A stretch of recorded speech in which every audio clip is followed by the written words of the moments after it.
Hello once again. I have clearly sucked at keeping up with these, but here's number 3. I'm trying to do them anyways. So, in reviewing the last two, I see where I've basically given a summary of the overall situation of what happened and where I was coming from and how it all went down, how I lost contact with everyone. But to give more detail about the actual abuse, I suppose I should start by just saying this video definitely has a trigger warning, I guess, in the sense that I'm going to not be sensitive or leaving out details. I'm just going to basically say what happened, and some of it was kind of graphic and not good. So, FYI, this is the video where things kind of get serious. So, to start, as I'd mentioned, in February of 2005 was when my adoptive father first started raping me. And for roughly the first year, it was mostly very vanilla. Like, it wasn't anything too gross or awful, except that he did force me to do fellatio, and I thought it was very gross from that age. I just hadn't sexually developed enough to find interest in it yet, so it has made things difficult for me in later years, but I've worked through it in any sense. That was a very, very difficult thing for me because I can't remember when it began, but he insisted on deep throat, and this meant that I had puke towels regularly, just very specific towels that I would get because I would regularly throw up in the middle of providing him fellatio whenever he demanded it, because he insisted on testing my gag reflex further than it was able to go most times. And it was a very difficult time. I guess I won't go into too much detail in terms of how awful it felt, but you get the picture, I'm sure. But that was like the worst of it in the beginning. Otherwise, it was, relatively vanilla, I guess, for being raped. But slowly things started to develop, and even through the time when my mother was trying to, like, take me away from him, and I was trying to get back because I didn't think I had a better future if I wasn't with him at the time. That's how messed up I was. Even through that time, I feel like I was allowing it. But anyways, he was raping me, and, excuse me, I was just seeing it as almost like I was being his wife, which was so weird to think about and look back on now. But I was trying to, like, make it okay in my head somehow. So I guess that's how I was doing it. And I can remember some times where, like, I was really messed up, of course, over this. I was trying to work out my childhood problems from being neglected and stuff, and then I was being further messed up by being raped regularly by this person who's much older than me, and now I'm, like, trying to establish some kind of relationship in my head with this person. They're supposed to be my father, everyone thinks they're my father, but I'm actually, like, in some kind of sexual relation with them, so in all my confusion, I would, like, not behave. I wouldn't have the right respect for some of the things he said, and this, of course, led to conflict and fighting, and the fighting grew more and more violent. He would get more and more angry with me and upset.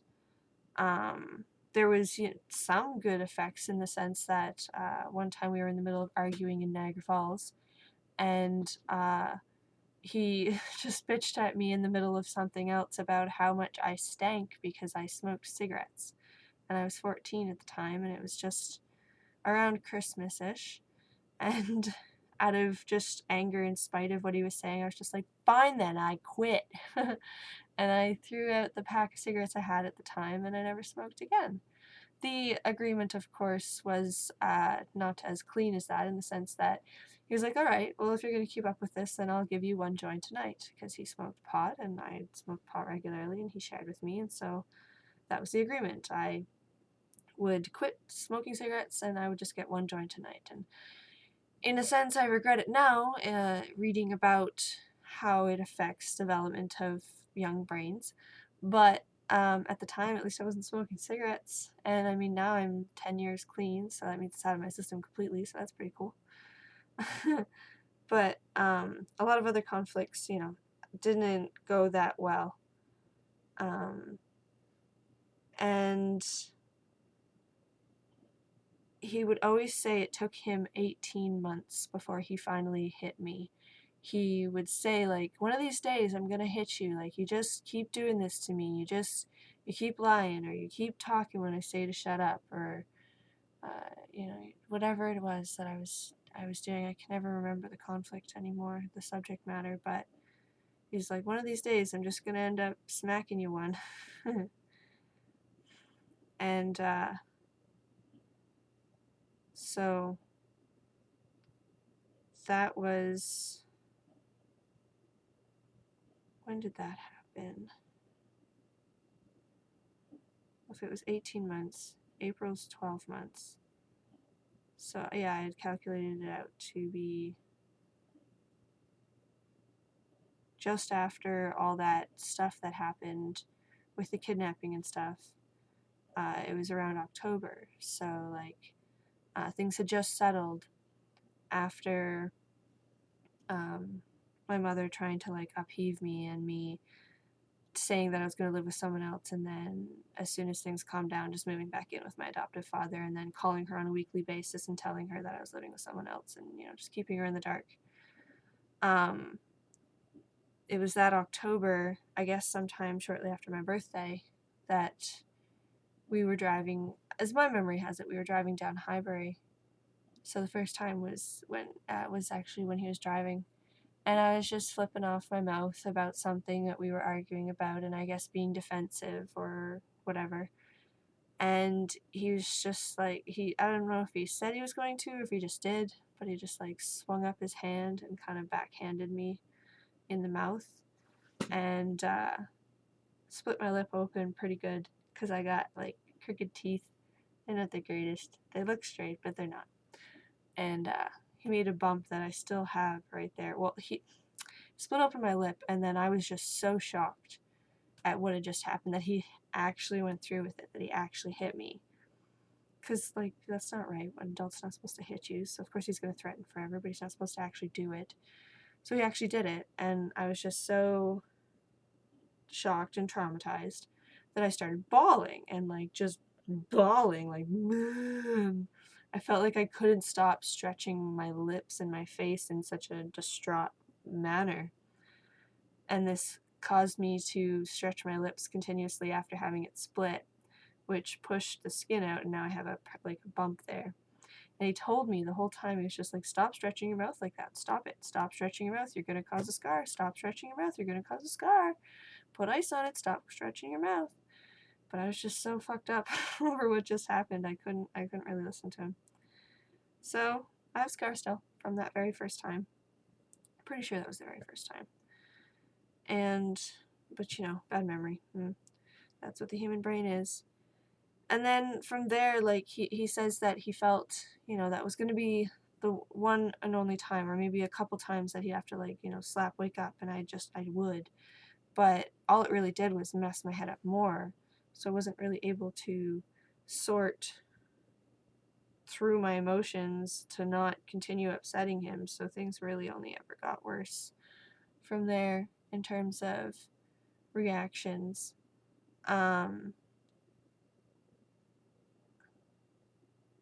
Unfortunately, the beatings and the violence started mixing in with the rape as well through time. I can't even remember. It's hard to place it all in a timeline, but I guess this is where my thankful testifying a couple years ago now, which was a couple years from the incidents, but anyways, the testimonies that they sent me have some shit that I didn't remember, or like timeline stuff that my brain's not bringing me back to as well. So yeah, just this is where I mentioned my lip.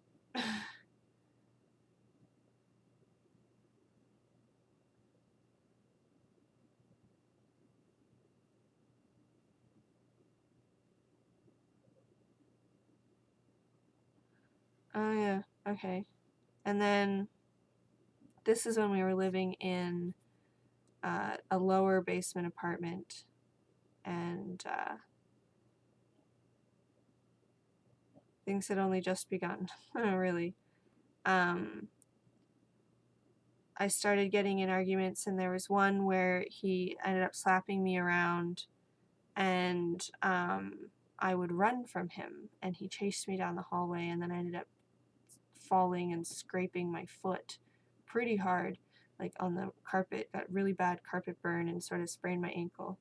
And he proceeded to help carry my books to school for like a week, because he didn't feel it was good that I was carrying them around with my injured ankle, and would like change the bandage regularly. So this is something that was regular for him, where I would get injured by his abuse, and then he would regularly nurse me back to health in a way, although this was a case where I was actually able to still go to school.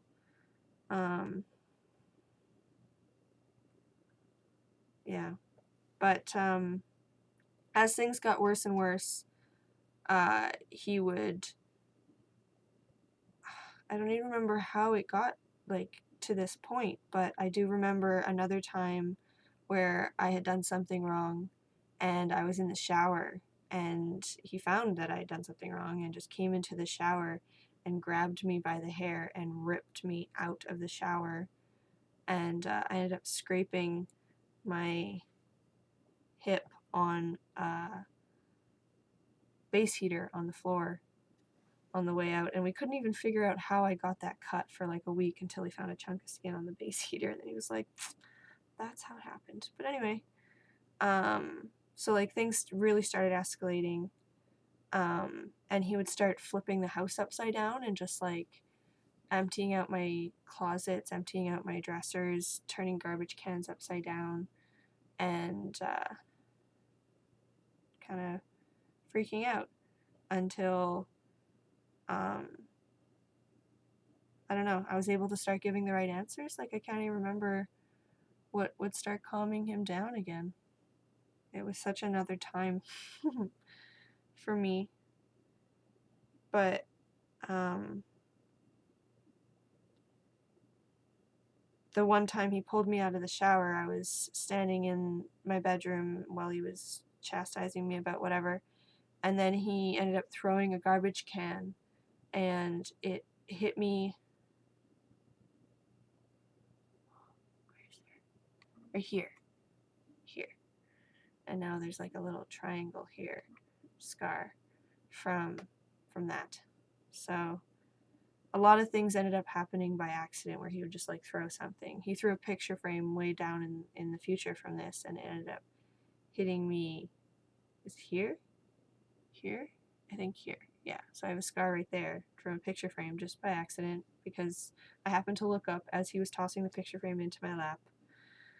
And shit like that happened all the time because he was being violent, and you're not supposed to throw shit around when you're upset, and he did. Let's see.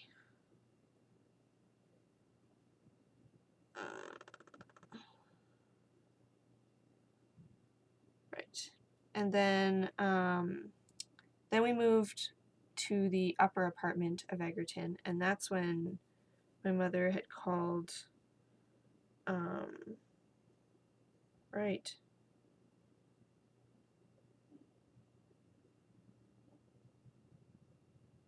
So I guess the violence started before the kidnapping calling, because we were living in Upper Egerton, and there was violence in Lower Egerton. Interesting how timelines come out.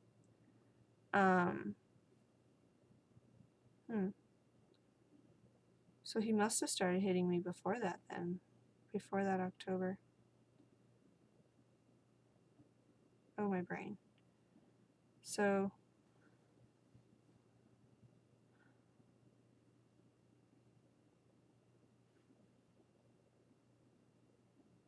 I was 14, and then I turned 15.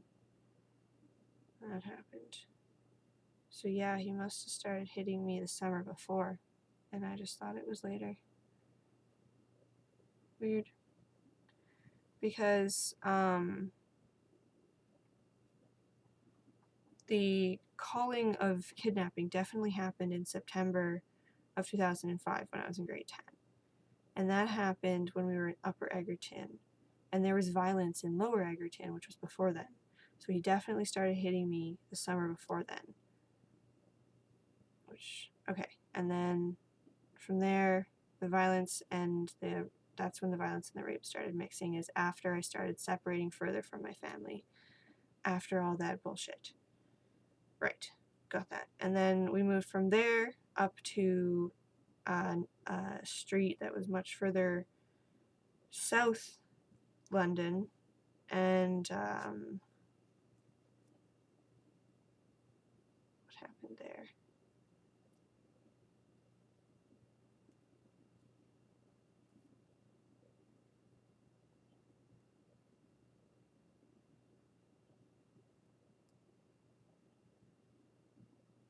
Oh, and this was during the time that the sexual things he was doing to me were getting more and more intense. So I do believe he had, by the summer that we moved to this street, he had anally raped me, which was the worst pain I've ever experienced in my entire life. And that summer we spent most of it actually camping, and there's a lot of violent situations where, like, he chased me down the road with the van and ran over my toes once, and like choked me half asleep, and like threatened to drown me in a river, and various things.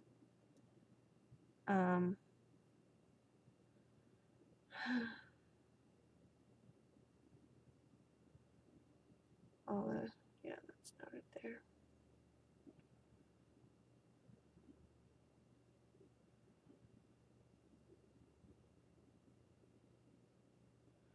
And while we were living in Ashley, he also like hit me, like sort of slapped me at the side of the head once in like sort of a cupped way by accident, but it like caused my ear to drip, and I don't know if it like fractured my eardrum or what that did, because we just like sort of dealt with it. We never went to the doctor. I never went to the doctor for any of my injuries.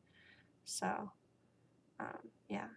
But with all this violence that was going on, I should definitely wrap up this video, so I'll just explain that I'll continue with more stories of the violence. But with all this going on, of course, I actually did end up missing quite a bit of school. But I stayed a straight A student because he made an excuse early on in grade 9 that I had endometriosis, and that it was very unpredictable and caused me to have to stay home randomly just because I was in a lot of pain. So he used this as an excuse and called in whenever I was bruised and unable to go to class, and would just get homework packs for me. Homework packs. So I would get these packages from school that he would go pick up, and I would complete the schoolwork at home and bring it in, and then when I was better, I would go back into class and try to participate as much as I could, and I was a straight A honor roll student the whole time. And I actually didn't get as much school hours as I was supposed to. They didn't want to graduate me because I didn't have my class hours, but I knew the shit, like I knew the information, so they were kind of being douches about it, and he argued with them, and they graduated me.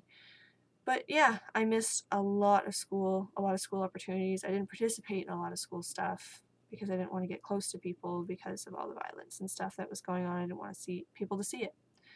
And there's a lot more to it. But that's just some examples of how like it kept getting worse and worse. And through all this, I gradually talked to no one in my family. Like as of 1 week before my 16th birthday, I stopped talking to my mother, which I think I mentioned before. And I didn't intend to stop talking to her forever. It just started as an act of rebellion, and then she got really mean, so it stopped, and I felt like I couldn't talk to her. And that led to huge isolation, and I felt like I had nowhere else to go. So things got worse and worse and worse and worse. And I guess I'll go on to explain more about that in the next video. Yay! No. But anyways, I guess you can really see with a lot of the pausing that I did in this one that, like, I've been really suppressing these memories a lot, I guess, and, like, trying to move on from them. And you can't do that when you fucking need to testify. So, in that sense, it's good that I have these old testimony thingies and that I'm making these videos for later, for my court and stuff. And, I hate talking about it, but I gotta get it over with, so onward and upward. I guess I will try to not make it so long, but continue on in the next video. See you then.